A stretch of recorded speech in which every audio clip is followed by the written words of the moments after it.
One thing in particular I touched upon in my talk is that we live in the post-Aquila world where patients with smoldering myeloma may go on to receive therapy as standard of care. This is obviously very new to everyone, but it also has implications as far as genomic biomarkers and immune biomarkers for that matter are concerned.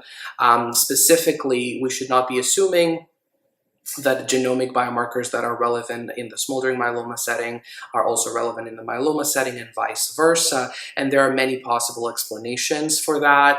It could be due to the current therapeutic options being as effective in mutant versus wild type individuals, could be changing biology with advancing disease, and of course could be technical reasons like our power to identify such variables. So I think it's important for everybody to take away that abnormalities such as deletion 17p, which we've known for many years to be adverse risk factors in patients with myeloma, may not be coming up in our smoldering myeloma models, but that does not mean that they do not confer high risk. This is just something that we need to keep at. And of course, we need a more extended list of biomarkers to cover patients with smoldering myeloma who may receive therapy or may, in fact, be observed.